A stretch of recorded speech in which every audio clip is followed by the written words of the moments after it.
I'm Ryan, And I'm Nick. and you're listening to Going Offsides, presented by the Lacrosse Collective on the Lacrosse All Stars Podcast Network.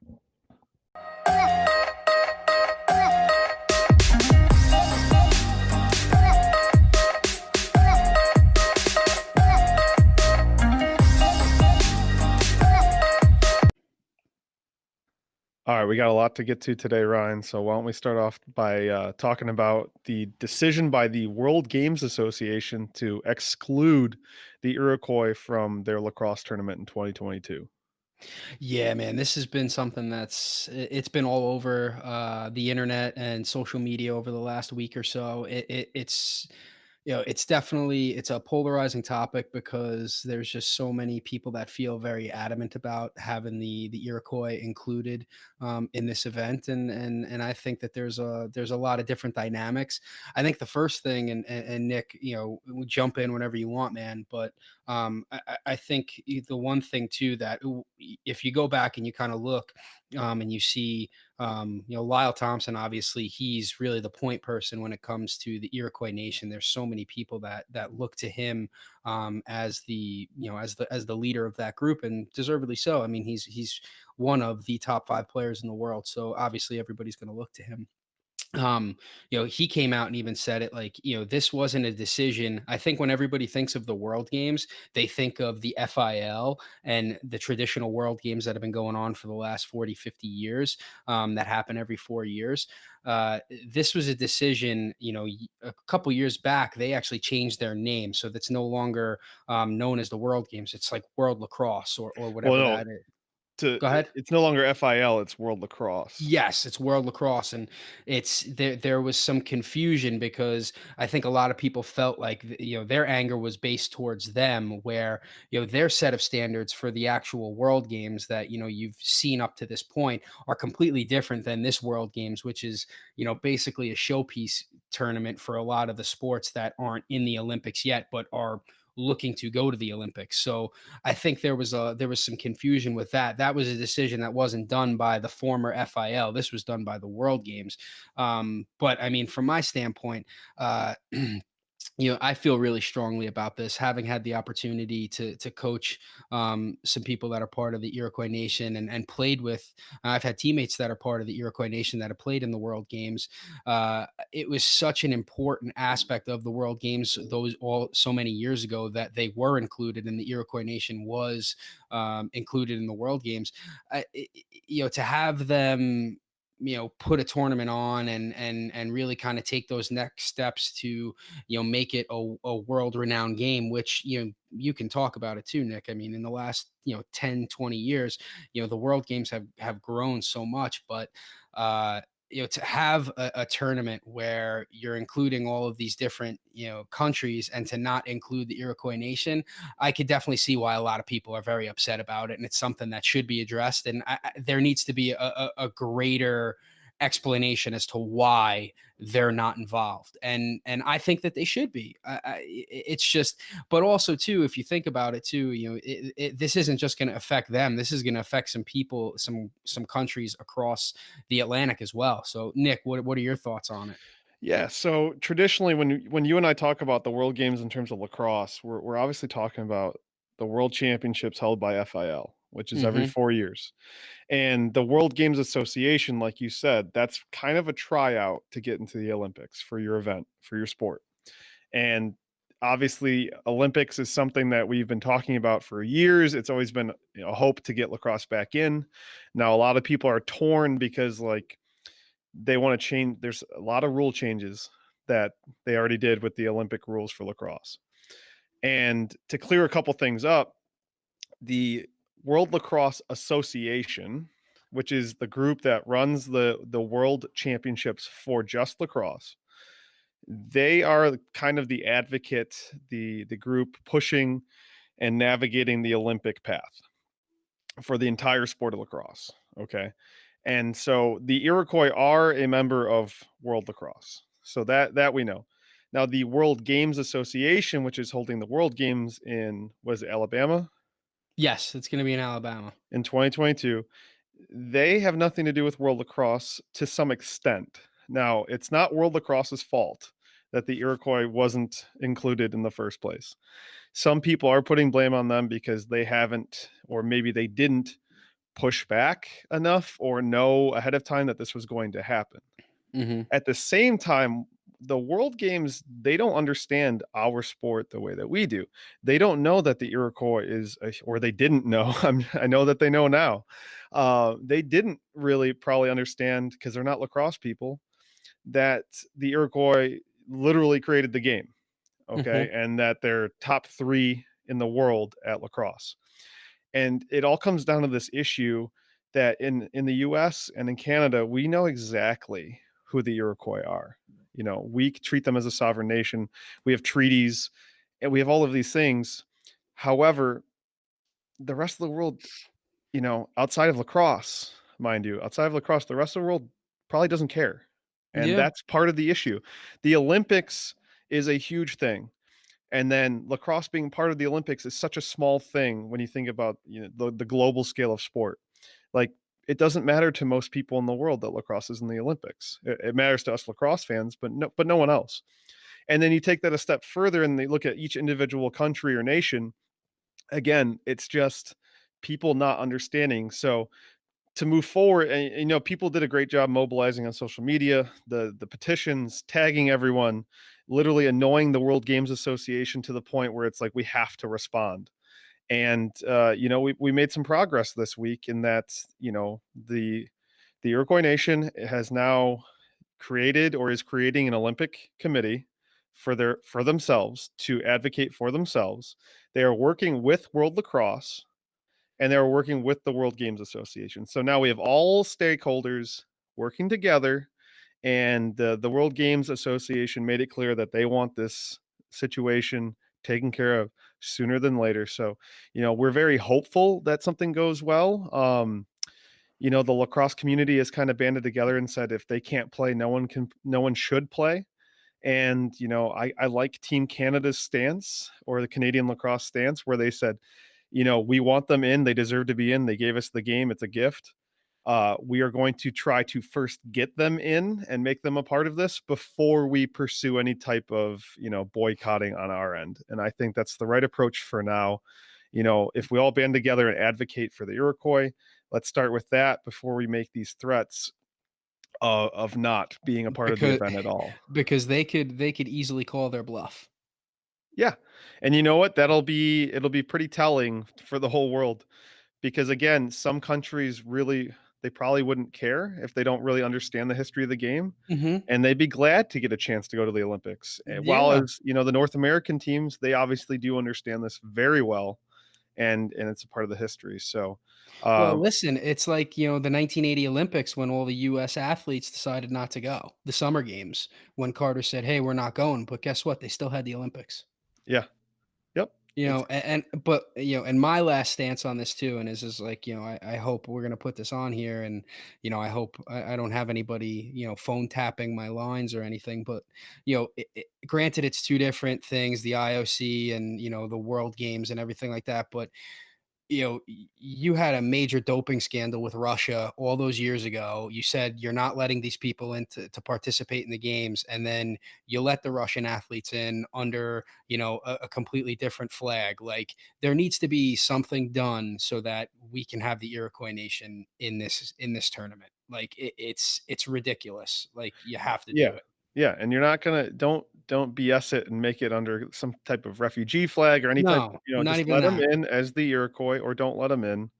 And for those people who are like, "Well, it's simple, just play for Canada or the US." It's not that No, simple, it's not. and It's that's not that completely simple. beside the point. That's not what we're looking for, so Well, and that goes into a completely different argument. Like you're saying, play for one or the other. You're basically everything that's going on in this country right now and across the world with, basically, there's a huge divide from a racial standpoint. You're basically asking them to take away their identity, and that's not right. I we've mean, already there's done that for hundreds of years, and we need it's to stop. not right. We need to have them in the games, and it's just it needs to be rectified. I'm glad that people are going, out on a limb to really try and make that happen, and hopefully they listen. And it would be a shame to see this go on and not have them involved. You know, it's Right. it's it's scary, but it brings me back to the World Games those years ago that were in England, where they weren't gonna let the Iroquois come because of their passports. Like it's ridiculous. Like it And just that's just do it. that's goes right back to what we talked about, other countries not understanding it as Hmm. well as we do here, because 'cause we've never really had a passport issue when it's, on a North American tournament, Nope. um so we are gonna keep that topic going in a future episode and have updates for you, as well as bringing on a few Native American players so that they can speak, how they feel about this whole situation and probably teach us quite a bit. What do you think? MLL's over for now, and the PLL Oh, started yeah, it is. last week. So, what do you think about the first couple days for the PLL? Man, I don't I'm sure you feel the same way. It's been great to see such a high level of lacrosse. I mean, first thing that jumps out at you, you compare two products, and I think that it kind of set it up where the MLL went the week before, and now we're into the PLL, and you kind of take a look at things. And I'm not talking about level of play and just things like that, but the system that the PLL set up, where these guys were out there, a week to 10 days prior to them starting to play and doing the training camp. Listen, it worked. It helped because the product that they're putting on the field is much better than I think what they've done in the past, as far as, maybe just getting together for two practices and then playing a game, or practicing once a week and then playing, your weekend tournaments and that sort of thing, your weekend showcases. I've been really impressed with the level of play. I've been really impressed with kind of just the crispness of it. You're not seeing as many turnovers as you typically would. I think it's been great. I think you see the games have been really close. You've seen It's been great from a sense that you've seen some of these games where teams are jumping out to big leads at halftime, and then you're turning around and you're seeing that other team, make adjustments at halftime and then come back and either win the game in the second half or turn it into a really close game. I mean, you saw that multiple times over the course of the first few days, and I think that just speaks to, one, the intensity of the players, and two, just the special level of coaching that is at the PLL level. I mean, I Yeah, don't know what your thoughts are on it. I've definitely enjoyed it. It's definitely a different feeling than the MLL, Mhm. tournament. Not only is it a longer event, it doesn't feel as rushed. I will say that this first week, it's exciting lacrosse, but at the same time, because everyone makes the playoffs, I'm a little bit less invested in who wins each game. Yep. Now I have placed a few bets, so that has made things more interesting for me. Are we up or are we down? And I don't know. I only placed bets on the winner of the whole tournament, so we won't Oh, know okay. yet. I Okay. hedged my bet. I put Redwoods for championship, and that's not looking great. But Listen, they I always come also hedged together. that with Water Dogs, and they're looking pretty good despite losing their first two games. So they're looking real nice. Mm, They just need to put a second half together. there you But go.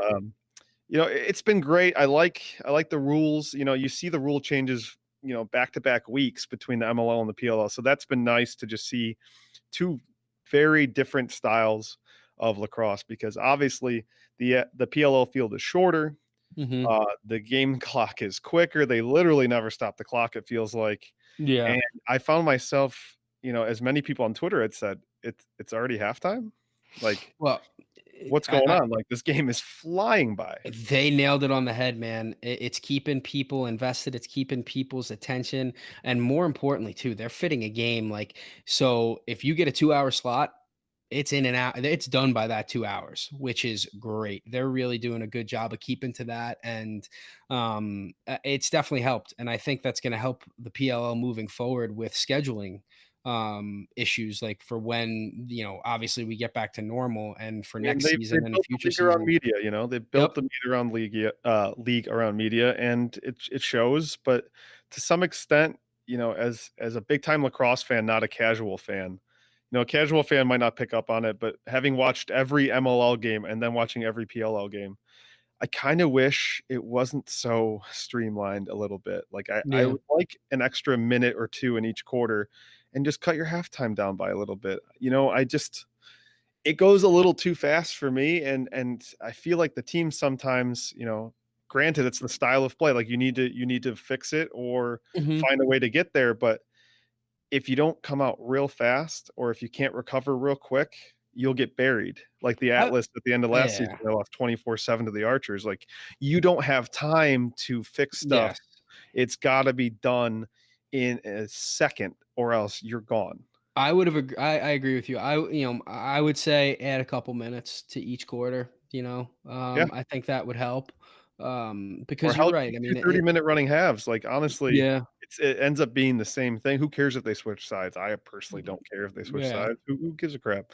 Give them a 30-second water break at 15 minutes. Yeah, go to a I mean, we're add an certainly add nitpicking yeah. here, but these are Yeah. small changes, but I in my perfect world, that's what I would do. Uh, big news this week too in the PLL. We have a rookie who, well, there's no other way around it, like, loves to run his mouth. How do you think, you saw it, you saw some of the things he said. Do you think that people are more upset with what he said or the fact that he's a rookie saying it on live TV? Listen, I'm gonna disagree with you on both points. I don't think it has anything to do with that. I think it has everything to do with who he said it to. I Yeah, the and it NLO guys weren't very happy that he and took shots yeah. at Blaze. Well, because everybody loves Blaze, and like rightfully so. He's a great player. He's a great ambassador for the game. He's an awesome dude. He's a really well liked person, and everybody roots for Blaze. I mean, and that's the truth. I think He people. took it real well, man. Like, Well, he sat there and he listened to it and he didn't even flinch. He just took it all in. Now granted, he wasn't having the best day, so I think no. he just kinda, internalized everything that was going on, but I'll say this, he took it like a champ. Well, I'm gonna be, and he did 100%. He took it like a pro, and good for him because you want to know what? It goes with this by this saying: some days you're the bird, and some days you're the statue. Now, just in that situation, he was the statue for that day. But to be honest with you, man, yeah, like, is it, you have to have some level of sportsmanship, but at the same time, like, you wanna know what? If there were fans in the stands and all that other stuff, like, you probably wouldn't have been able to hear all that stuff. Like, if you think that that's not happening across the board, in high school, in college, in professional, that's happening all over the place. Like, the only thing that I'm gonna say is this, like, a month ago, everybody was watching The Last Dance with Michael Jordan. And I'm not comparing Matt Gaudet to Michael Jordan because Michael Jordan is the GOAT. He's the greatest of all time. And, that's just how it goes. But Michael Jordan was talking smack to everybody, and everybody said, "Oh man, that's just how he was. He was the GOAT." Matt Gaudet does it, and it's like, "Shut up, rookie! You can't say that." Like, like, it's okay for one person, but it's not okay for him, and it's okay. It's just like, listen, we've all done it. Like, it's, I'm not gonna say it was right, it was wrong, it was indifferent. That's just what happens, in the heat of the moment and during the game. Like, um, I'm okay with it. I'm fine with it. Like, if you don't like it, stop them. Yeah, and well, that's the first thing, right? If you don't like it, like, stop them within the rules, which we'll get back to in a second. And as for your thought about the fans, I don't think a million fans in the crowd would have Well, over that yeah, that laugh was, cackle. Oh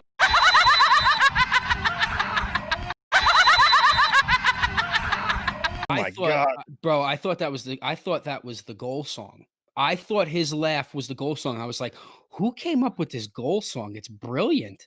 Yeah, it's And like it the was just Joker. and It's it like the was Joker just in the background. and it was listen, his laugh haunts my nightmares. It's But nightmare fuel, man.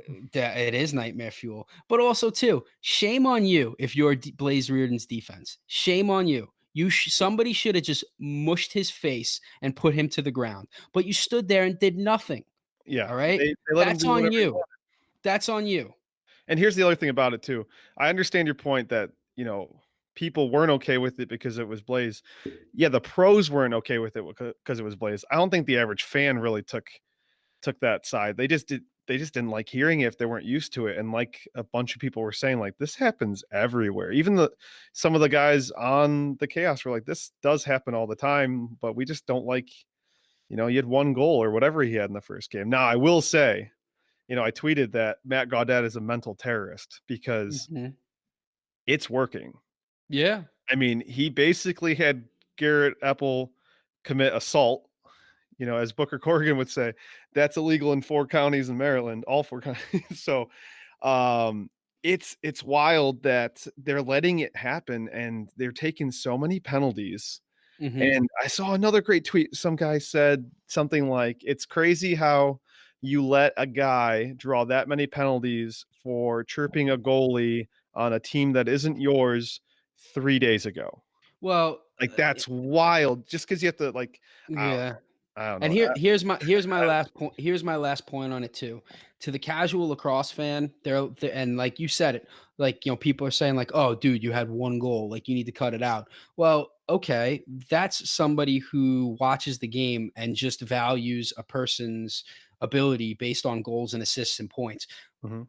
I'm watching that game, and the entire game, I'm watching him set seals on the crease. I'm watching him just cause chaos in the middle of the field so that he can get his teammates open. How many step down shots were created because he set a seal on the backside when the midfielder dodged, drew a slide, he kicked it to one person, he's setting a seal on the backside, and the defense is late to get to that over the top pass or to that next pass, and somebody has a clear shot at the goal. Like, he is doing a great job and he is a phenomenal player. Like, yeah, he only had 1 goal, but he was doing a lot of other stuff that was creating offense for that team. So, if you're a casual fan and you don't know some of that stuff, like, I understand and I get that, but you know, he knows what he's doing. Yeah, And there are going to be yeah. games where he's going to go off for 4 or 5 goals. And here's the thing too, he even said that this whole thing that's happened, his whole persona now and everybody trying to kinda take their extra shot at him, which is really what's happening.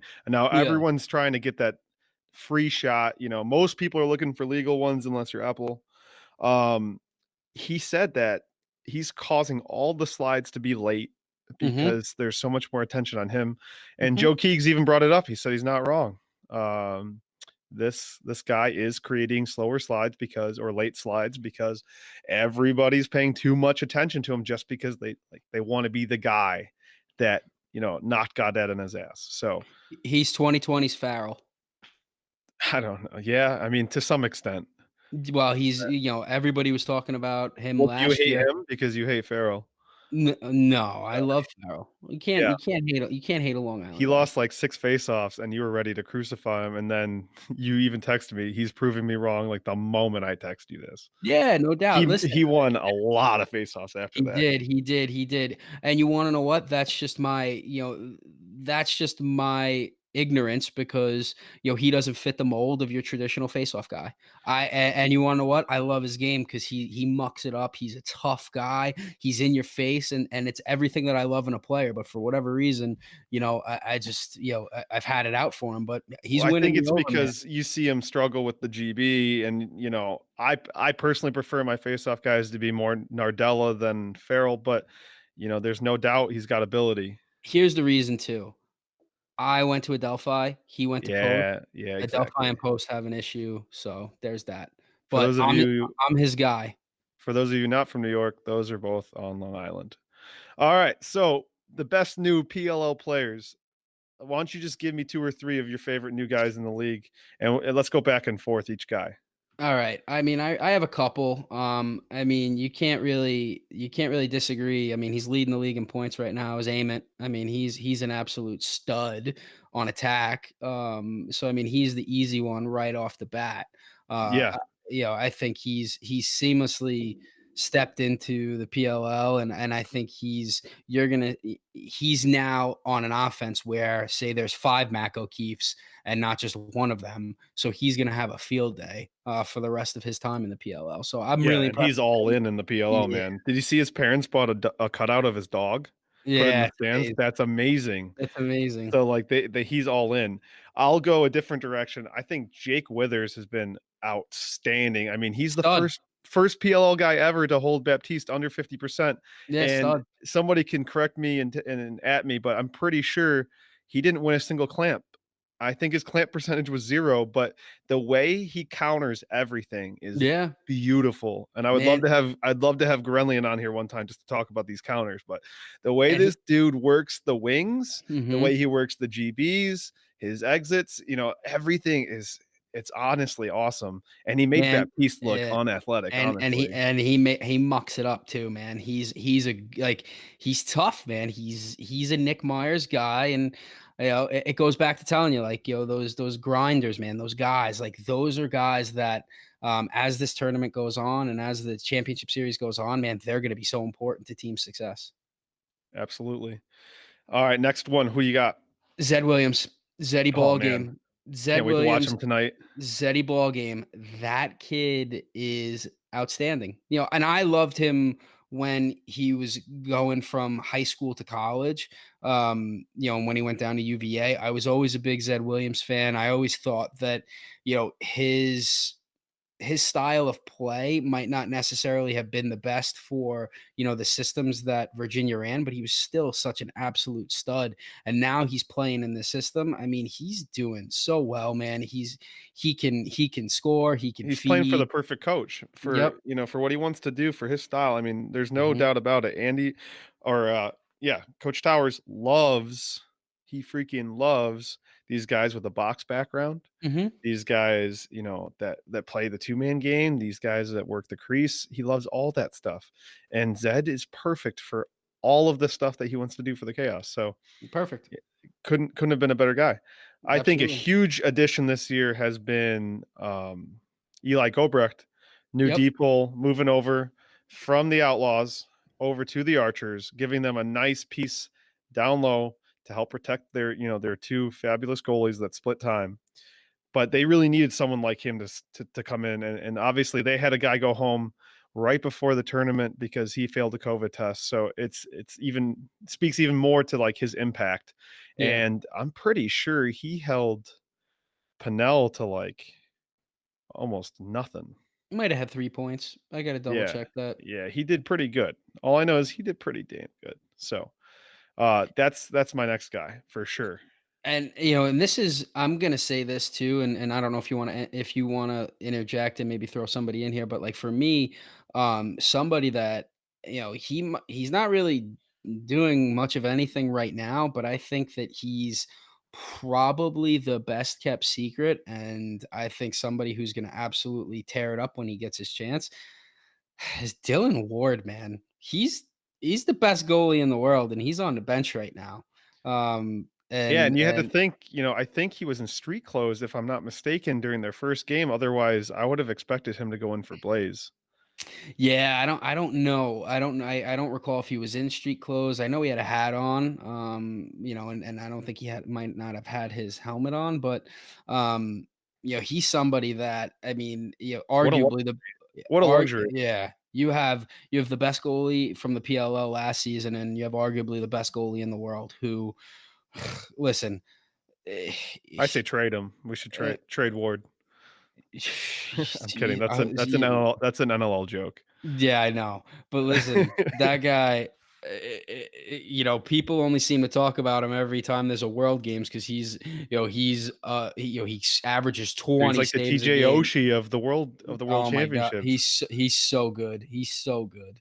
Yes, and then Um, obviously we'd be remiss if we didn't mention obviously Pennell is having, yeah, Pennell is being Pennell. He just kind of reminds me of an old, Ament reminds me of a young Pennell.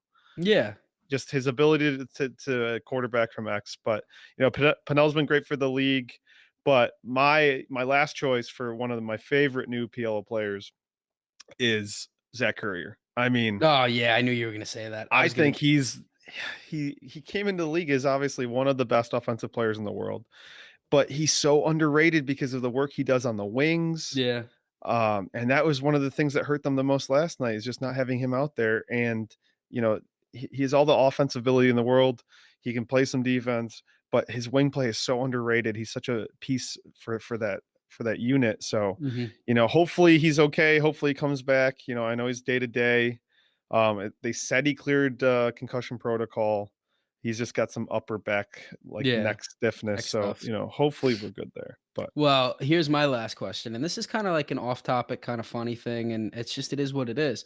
You're talking about Rob Pennell, and it's kind of like it is funny, but like my question is like, who's gonna have more like shirtless workout videos throughout the championship series? Is it gonna be him or Paul Rabel? wrong, it's Kyle Hartzell.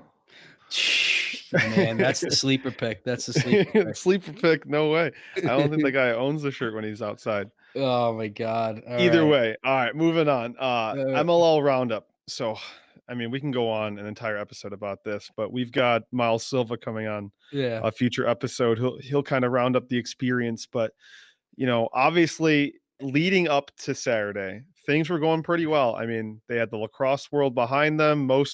I Most was casual fans were, like, just happy to see some lacrosse. I was We wake up back. Saturday. Yeah, Yeah. exactly. I was I all in I MLL. was I was back. ready to go. I was ready for season tickets to a I was franchise that so hopefully was in still there into the next year. I was so invested and I was so happy. And I was just so happy from the sense that it was working. Like it was the lacrosse was really good. It was a good product and it was getting the exposure it needed. And there was just it was there was just something about it where like it was just you felt like um you felt optimistic about the future.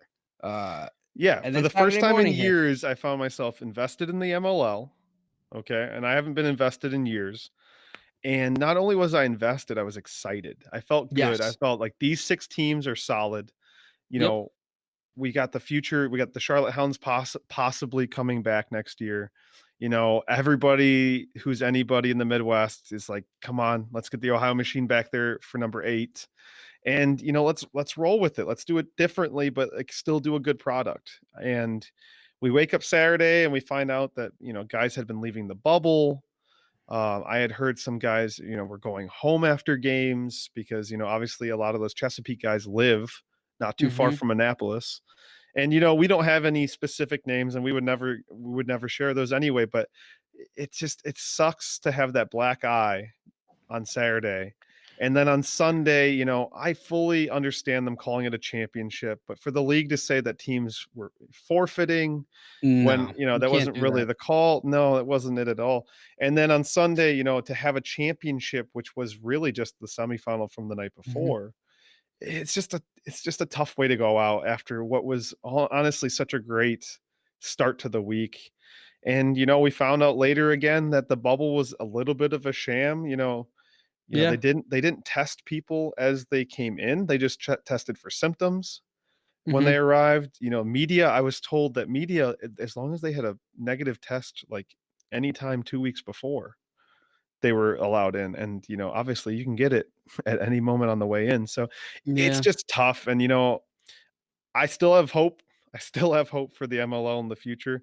I really, really do, and I really hope that, I really think that by the time next year rolls around, assuming COVID has kind of receded a little bit and it's not the main thing in the news cycle, that the ML will be back and people kind of forgotten about Saturday of the previous year, mhm. and hopefully people are still excited because those people in those markets, they're fans, and so I can't wait to see what the future holds now.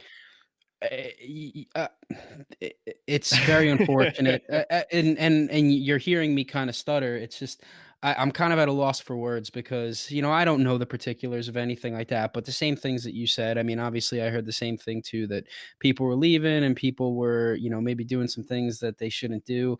All I'll say is that it gave the PLL everything that they wanted. It gave them steam, and it just kind of whatever positive momentum that they had going forward, it kinda took them back a little bit. So if they took 5 steps forward, they probably took 3 steps back. Do I think that they're better than where they were when they started the summer and the start of the tournament? Absolutely, but, it definitely stings a little bit, and you hit it right on the nail you hit the nail right on the head. I'm happy the Cannons won because that just goes to show you that anybody can beat anybody, and it goes back to what we talked about on the last podcast, that somebody had the ability to step up and beat the best team that was there. But it's just I'm optimistic about the future. I just think that I can't help but think that they woke up on Saturday, like whoever runs the PLL, and we know who it is, but I'm not going to name them. They just opened up their Twitter feed and they were just like, yes. Yeah.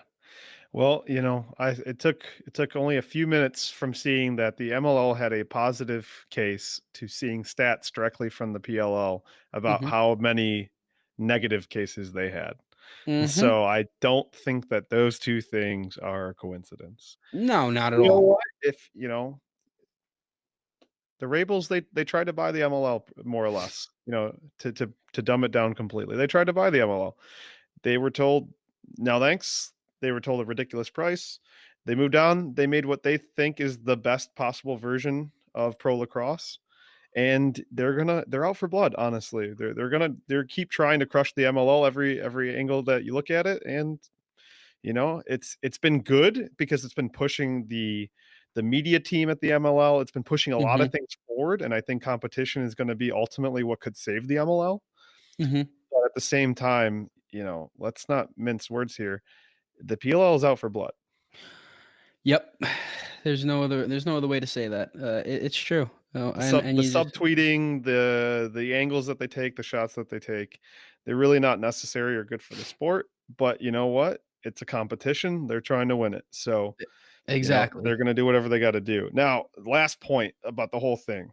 Let's talk about that game ball. In a second, I'll play a quote from Spencer Ford, the Philadelphia Barrage coach, but, that thing, I heard it was great for the players, it was easier to see, especially the colorblind ones. We confirmed that. They thought it was way easier to see. Like, Solomon specifically was like, "Yeah, it's night and day, like, just having a great time. Much easier to see than the white ball or the orange ball." So, we liked it. It was easy to follow on TV. I don't know, correct me if I'm wrong. I thought it was really easy to see on the Yeah, broadcast. I thought so too. However, Coach Ford and you saw a lot of turnovers very early, and it seemed like the ball was sailing on a lot of people. And he confirms that, why don't I just play the clip right now? Yeah, absolutely. I think the ball has been tough, so some of the skip passes that you normally see guys make, um, we don't like have our bearings kind of behind us a little bit. So it's been really tough, especially from back to front, making those skip passes. The ball definitely sails a bit, but I think that we're kind of a little off together in that sense. Okay, and then there you have it, proof that the coaches attributed, at least to some part, all the turnovers, or at least the high passes and stuff like that, to the ball. I mean, it's a little bit smaller from what I hear. It's a little bit softer, which I think the goalies like. But if you're going to introduce a product after only 2 days of training camp, and it's going to cause turnovers and make it more difficult to play the game and actually make your game look a little sloppier, I might have shied away from playing with the new ball. I agree. I thought that's like, that's something that in a normal situation, in a normal season, if you want to introduce that, great.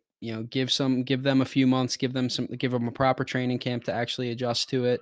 I mean, you saw it. This happened years ago when they went from the grippy ball to the not grippy ball. It threw people off, and then when they went back to the grippy ball, it seemed like the level of play kind of changed a little bit, and it got better. Uh, have some continuity with it, give people more time. I mean, is that the main reason it happened? Probably not, but it definitely probably attributed to it. Yeah, I mean, like I said, there were a lot of positives about it, and I think in a normal year where you have, you play a game, you go home, you play wall ball for a week, you come back, you practice, and you play another game. Sure, you're used Mhm. to it within a week or Yeah. two. But I think, and maybe maybe even if it wasn't working out in a regular season, you just take it out after a week and say, "Nah, maybe not Yeah. this year." But they didn't have that luxury. But overall, Stole the idea and the color from the PLL, and it didn't work out for you as well as you thought it would. well, I'll be sure to clip that for the show again. No, I'm just kidding. Uh. But all right, so next episode, hopefully we have, as we plan to have, Miles Silva, who is a rookie for the Denver Outlaws and was a last second addition, member of West Point Academy, or he's a graduate of West Point. So I'm very excited to have him on the show. And Ryan, I'll see you next time. See you next time, Nick, man. It was great talking with you as always.